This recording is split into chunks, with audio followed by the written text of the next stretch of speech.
أوتينا من كل شيء إن هذا لهو الفضل المبين আল্লাহ রাব্বুল আলামিন বলেন হযরত সুলাইমান আলাইহিস সালাম দাউদের উত্তরসূরি হলো হযরত দাউদ আলাইহিস সালামের উত্তরসূরি হলো আর সে মানুষদেরকে ডাক দিয়ে বলল হে দুনিয়ার মানুষ আল্লাহ রাব্বুল আলামিন আমাকে বিশেষভাবে অনুগ্রহ দান করেছেন তিনি আমাকে সমস্ত প্রাণীর ভাষা বিশেষ করে পাখির ভাষা বোঝার ক্ষমতা দিয়েছেন এটা অবশ্যই আল্লাহ তাআলার দেওয়া একটা মহা অনুগ্রহ হযরত সুলাইমান আলাইহিস সালাম পাখির ভাষা তিনি বুঝতেন ছোট্ট ঘটনা বলবো শুধু বোঝানোর জন্য বিসমিল্লাহ কোথা থেকে কিভাবে আসলো হযরত সুলাইমান আলাইহিস সালাম তিনি তার সৈন্য সামন্ত নিয়ে একটা সফরে বের হলেন হঠাৎ করে মরুভূমির ভিতরে তাদের পানির পিপাসা দেখা দিল তিনি পানির পিপাসার কারণে যাত্রা বিরতি করে দিলেন তখন তিনি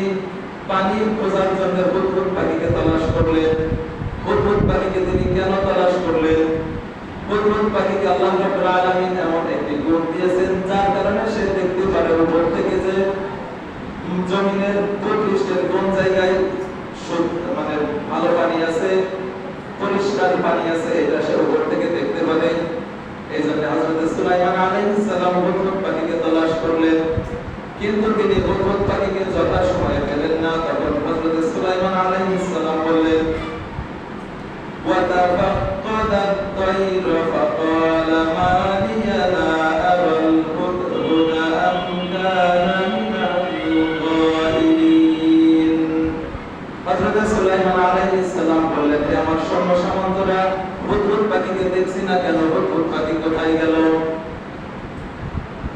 এরপর হযরত সুলাইমান আলাইহিস সালাম বললেন লা উআযিবান্নাহু আযাবান শাদীদান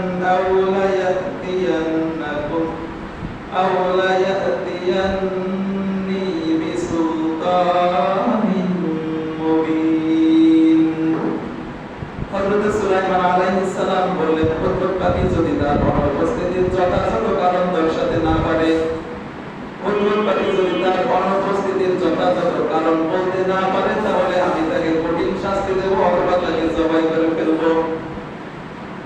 কিছুক্ষণ পরে হুদহুদ পাখি চলে আসলো হযরত সুলাইমান আলাইহিস সালাম হুদহুদ পাখিকে জিজ্ঞাসা করলেন হে হুদহুদ পাখি তুমি এতক্ষণ কোথায় ছিলে আমি তোমাকে ডাকা মাত্র পেলাম না কেন হযরত সুলাইমান আলাইহিস সালামের এই কথার পরিপ্রেক্ষিতে হুদহুদ পাখি কি বলল শুনুন ফামাকাতা গায়রা বাঈদিন ফাকালা আহাত্তু বিমা লাম তুহিত বিহি ওয়া জিতুকা মিন সাবাইন বিনাবাইন ইয়াকিন হুদহুদ পাখি বলল হে আল্লাহর নবী সুলাইমান আমি এমন একটি গ্রহণযোগ্য এবং নির্ভরযোগ্য একেবারে নিশ্চিত খবর নিয়ে এসেছি যা আপনি এখনো জানেন না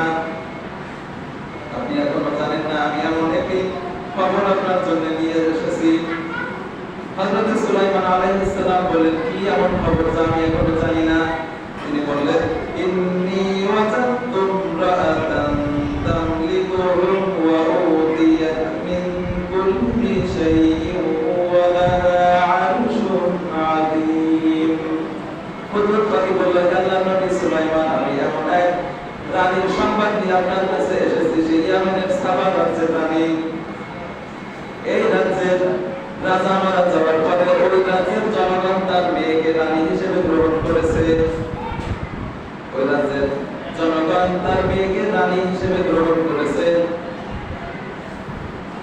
এই জায়গা থেকে তাফসীরে মারিফুল কুরআন লেখছে ছোট্ট একটা ঘটনা ছোট্ট একটা হাদিস মারিফুল কুরআন বিশ্বনবী সাল্লাল্লাহু আলাইহি ওয়াসাল্লাম বলেছেন বিশ্বনবী সাল্লাল্লাহু আলাইহি ওয়াসাল্লাম সাহাবীদেরকে জিজ্ঞাসা করতেছেন হে আমার সাহাবীরা আমাদের তো এক জায়গায় যুদ্ধে যাওয়ার কথা ছিল ওই জায়গার এখন পরিস্থিতি কি সাহাবারা বললেন ইয়া রাসূলুল্লাহ ওই জায়গায় সেই রাজা মারা গেছে আর ওই জায়গা সেই জনগণেরা ওই রাজার মেয়েকে রানী হিসেবে গ্রহণ করেছে তখন বিশ্বনবী সাল্লাল্লাহু আলাইহি ওয়াসাল্লাম বললেন যে জাতি তাদের নেত্রী হিসেবে তাদের রানী হিসেবে কোনো মহিলাকে গ্রহণ করে ওরা কোনোদিন উন্নতি করতে পারবে না এই জায়গা থেকে কি শিক্ষা পেলেন যে জাতি তার রানী হিসেবে, তার প্রধানমন্ত্রী হিসেবে কোন মহিলাকে নির্বাচন করবে, সেই জাতি কোনোদিন উন্নতি করতে পারবে না, তারা শুধু অবনতিই করবে।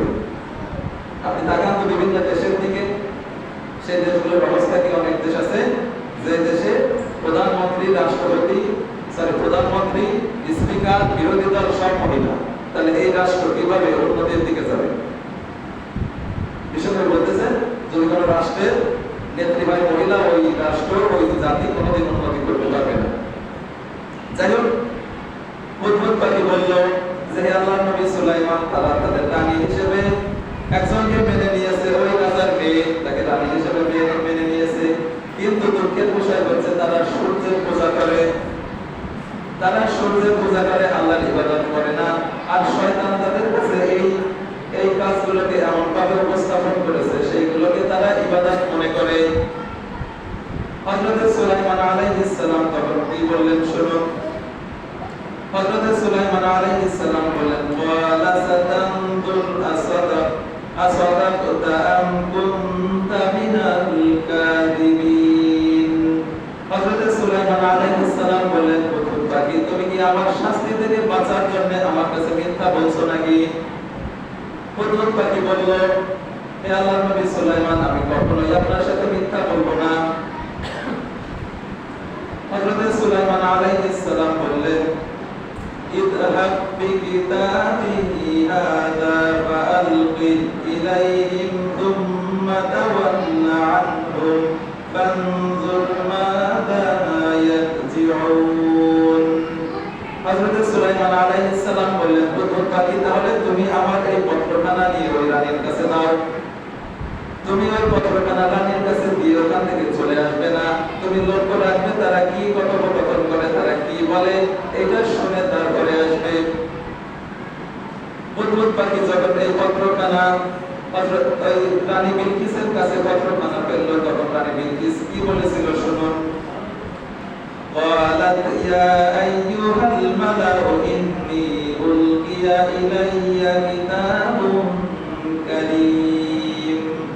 রানী বিলকিস তার সভাসদদেরকে ডেকে বলল, যে আমার মন্ত্রী পরিষদ বর্গ, আমার কাছে একখানা চিঠি এসেছে সম্মানিত একজন ব্যক্তির কাছ থেকে। কারণ চিঠির যে লেখা, যে ভাষা, তাতে বোঝা যায় সে অবশ্যই সম্মানিত এবং প্রভাবশালী একজন লোক। চিঠির ভিতরে কি লেখা ছিল আল্লাহ রাব্বুল আলামিন সেটা কোট করে দিচ্ছেন। রাব্বুল আলামিন বলেন, হযরত সুলাইমান আলাইহিস সালাম ওই চিঠির ভিতরে কি লিখেছিলেন? সুলাইমান আলাইহিস সালাম লিখেছিলেন, ইন্নাহু মিন সুলাইমান ওয়া ইন্নাহু বিসমিল্লাহির রাহমানির রাহিম। আল্লাহ তা'আলু আলাইয়া ওয়া'তুনি মুসলিমিন। লম্বা সওয়া চিঠি না, দুইটা বাক্য ছিল, দুইটা সেন্টেন্স। সুলাইমান আলাইহিস সালাম চিঠির ভিতরে লিখেছিলেন, ইন্নাহু মিন সুলাইমান, অবশ্যই এই চিঠিটা যাচ্ছে সুলাইমানের কাছ থেকে। আল্লাহর পয়গম্বর হযরত সুলাইমান আলাইহিস সালামের লেখা চিঠি। বিসমিল্লাহির রহমানির রহিম, পরম করুণাময় অসীম দয়ালু আল্লাহর নামে শুরু করতেছি। আল্লাহ তা'আলু আলাইয়া, একেবারে তুমি এই চিঠি পাওয়ার পরে অহংকার করো না, বিদ্রোহ করো না, একেবারে মুসলিম হয়ে আমার কাছে এসে আত্মসমর্পণ করো। হযরত সুলাইমান আলাইহিস সালাম বললেন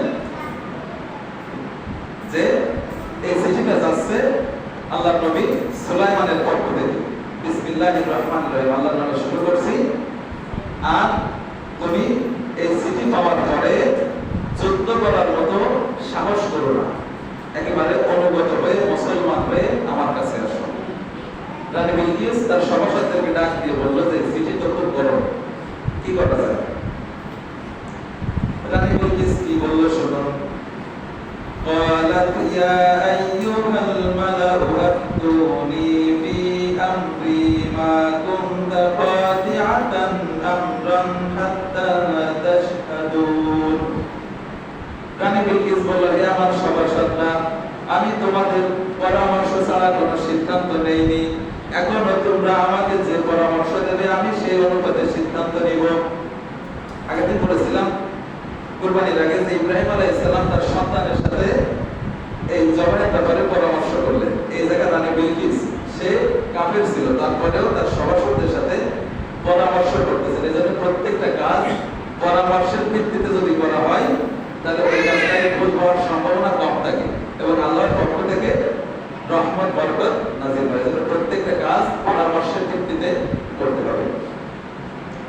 রানী বিলকিস যখন এই কথা বললেন যে তোমরা আমাকে যেভাবে পরামর্শ দেবে আমি সেইভাবে সিদ্ধান্ত নেব, তখন তার মন্ত্রী পরিষদ বর্গ কি বলল শুনুন।